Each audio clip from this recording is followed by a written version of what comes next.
Okay, guys, welcome to the Liberal Hive Mind, yada yada. I got to tell you, I started off this morning a little bit low on energy. But now, obviously, I think it goes without saying I've found a little bit of motivation here. And so I am on top of the reports. I'm on top of what's coming out here. Let me give you guys all the updates in the Charlie Kirk situation as the manhunt continues. We got a bunch of video clips and information now surfacing. But first, I want to clear up some confusion because obviously misinformation spreads fast in moments like these. It was a clearly and understandably chaotic scene. And initially, people online were sharing clips of a man being arrested at the event, handcuffed, led away. Shoot me!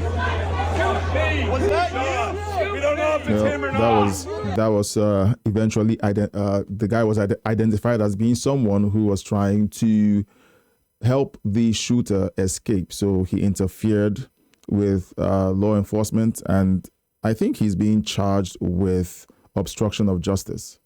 And at first, people thought that this was the shooter. We even had reputable outlets kind of alluding to that fact, claiming the suspect was in custody. Obviously, this went viral and spread all over social media. But a few hours ago, police have confirmed that he is, in fact, not the shooter. We don't yet know the circumstances as to why he was apprehended. Maybe he said something, maybe he did something. We don't know what role he played or why he was detained. But the fact is simple, he was not the person who pulled the trigger. I urge everybody to take that seriously, to acknowledge it, and leave this man alone, despite the fact that people have identified him and connected him to a previous crime. In this particular case, there's no confirmed connection, and some people have been spreading false accusations, so let's get that out of the way right off the bat. And now let's move into what we actually know. So we do now finally have confirmed videos of the shooter. We have 2 videos, in fact. I'll go ahead and play those. Get right up.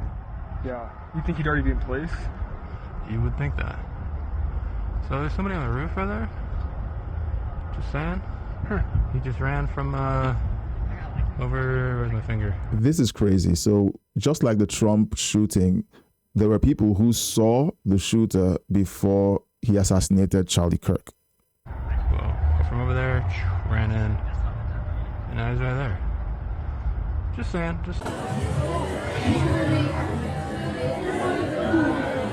So in the first clip, you can see an individual perched up on top of the rooftop in the distance. The individual seems to be wearing black from head to toe, significantly far back on top of a roof. And this is eyewitness of the suspect, clearly in a position to shoot. I gotta tell you, I'm a little bit frustrated with the fact that once again, there's a suspicious individual on a roof during one of these events in a clear shooting position, and police weren't called. I'm very frustrated that all-out pandemonium didn't break out there. But rather people just filming and saying, oh, look, a suspicious individual. And if this was a police sniper, they'll be standing up. They'll be standing up. There'll be a spotter looking around, looking for threats.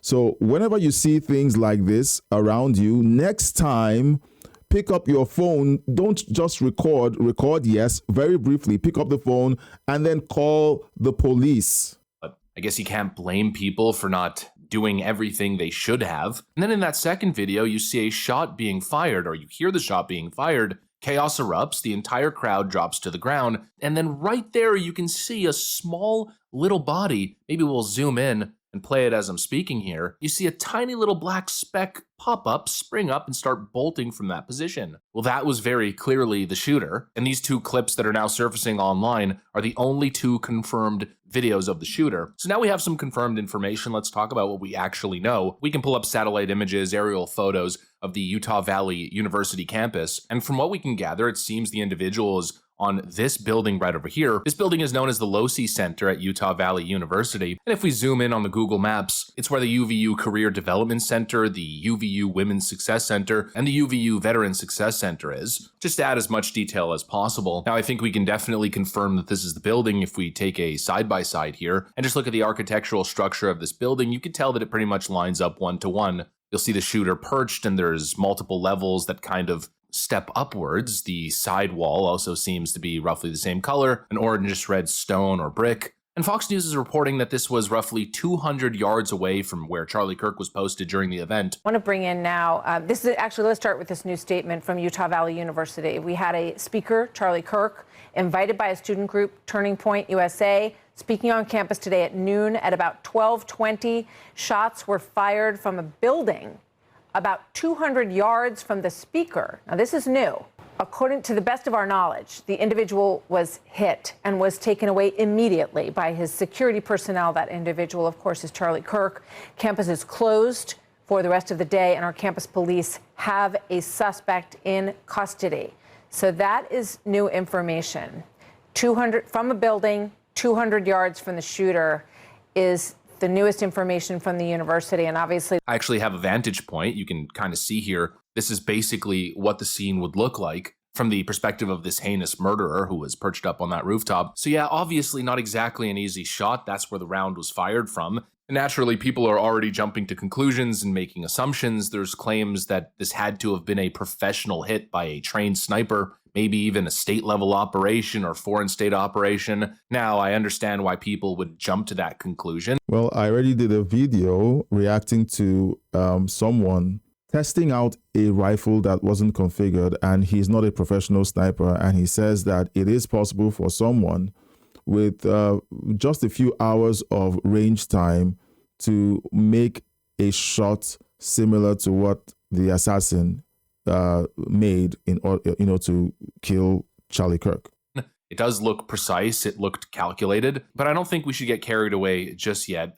A 200-yard shot with a high-caliber rifle is not necessarily impossible. It doesn't take a Navy SEAL or CIA assassin to make that happen. With basic training, patience, and a decent rifle, I think that distance is achievable even for, somebody who's more casually trained. But again, I don't blame people for asking questions because I'm sitting here asking all kinds of questions. Firstly, how is this allowed to happen? How does someone once again manage to perch up on a rooftop at a major event like this with a weapon clearly visible and not get identified or stopped before pulling the trigger? And really, I think it shows you the sad state of affairs in politics. It's not just the president of the United States or any major Republican candidate that now needs to be exceedingly careful and needs to sweep these areas, needs Secret Service doing a full perimeter in detail. Which is already, already conservative voices are spending tons of money on personal security. You don't see the left-leaning voices doing that. And now we're going to be having them spending even more when they're heading out to have these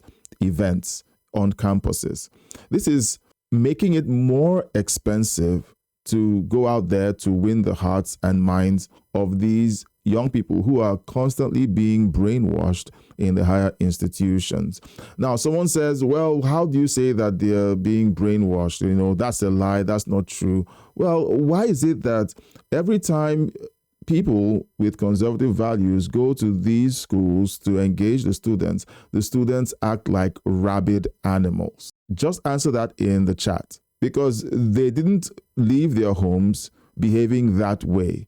They were radicalized by the professors and the left-leaning educators in these schools. There's clearly a target on any high-profile conservative, and this really starts to put it into clear perspective just how dangerous it is to be engaging in free speech, these public venues. But that right there basically covers all the physical details as we know so far. Now, another crazy part is that somehow this individual was able to be up there and then scale all the way down the building and somehow manage to escape. The suspect is still at large from what we understand, unless things change as I'm recording this video. Now, I'm remaining faithful that hopefully this individual will be apprehended soon. There must have been cameras everywhere. Someone must have noticed an individual walking around and... As at the recording of this video, a suspect has been apprehended and has been arraigned in court. But there are still questions around the entire episode. People aren't buying it, and the government isn't convincing most people yet that the case is closed. There's clearly a conspiracy afoot, and people want answers. All black-clad gear. We don't have any updates yet, but we do know that Kash Patel was on this thing immediately. The FBI was mobilized on scene pretty much right after the shooting. Police officers were already on scene. And we're also getting civilian footage showing the manhunt in progress. There are about 6 armed men in the backyard of a home right next to UVU campus. Apparently they are looking for another suspect. Maybe another suspect has not been apprehended. That video shows heavily armed officers moving through a suburban neighborhood near the university. It seems they're scouring a nearby forest. We don't know if authorities have intelligence as to where the individual is or where they suspected the person to have fled, but this is clearly a major operation. This is a full-blown manhunt. And not only is the FBI on every single angle here, but so are internet sleuths. And here comes another point of interest, I guess you could say, a very, very suspicious online post. We've got an account here on X, which operates under the name Omar with the X handle reading as Najra Galves. Not exactly sure. There has been an individual identified, potentially connected to the account. It seems to be a trans identifying individual, but of course, I'm not going to show the photo just yet because nothing is confirmed. And these are some of the reports that we still don't have answers to. We have these posts that went out, not just on X, but also on certain messaging platforms, especially on Discord. And we had people saying that something big was going to happen on September 10th. And now we still don't have the answers. So this case is far from closed. And then we recently just had the shootings at the ICE facility yesterday, which was a copycat attack that was similar to the one that occurred in UVU when Charlie Kirk was assassinated. So there is still a conspiracy afoot. There's still stuff going on out there, and we need to keep abreast of what's going on. But basically, here's the suspicious part. Roughly 24 hours before the shooting, this was posted on Omar's account. Quote, Charlie Kirk is coming to my college tomorrow. I really hope someone evaporates him literally. And then follows up by saying, let's just say something big will happen tomorrow. So those are obviously not small words. Could this possibly be the shooter himself telegraphing his intent? Could it be somebody with information, somebody close to the shooter? We don't know yet, but clearly this is impossible to dismiss considering the timing. And I can pretty much guarantee you the FBI is on this. So as you can see, there's a lot of moving pieces here. The story is moving quite quickly. I think not only is this the biggest story since the president was shot at, but it's probably one of the biggest stories in modern American history. So you can imagine the manhunt here is going to be of the highest priority. And I'm just sticking to the hope that there's no chance, there has to be zero chance that this individual simply walks away from this. I hope they track this individual. This was an act of terror, a political assassination in broad daylight.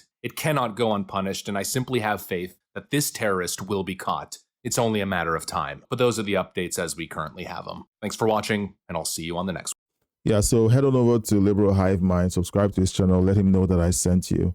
So we do have the update, and we are not satisfied that this is over. Let me know your thoughts in the comment section. I know that this is an old report, but it's just great for us to refresh our memory about where we've come or how far we've come. And we actually need to remind ourselves that when big rallies or events like this are happening and someone spots something suspicious, you need to know that, first of all, law enforcement or SWAT will be standing. They will not be taking a prone position. Their job is to scan the environment and make sure that threats are identified and neutralized. They will not be assuming a firing position during the event. So whenever you see something like that, make sure that you let law enforcement know. Don't try to engage the individual yourself. Report it to law enforcement immediately.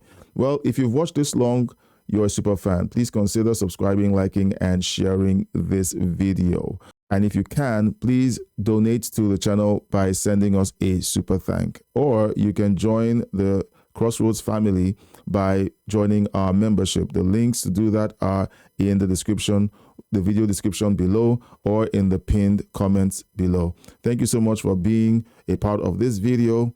God bless you, and I'll see you on the next one.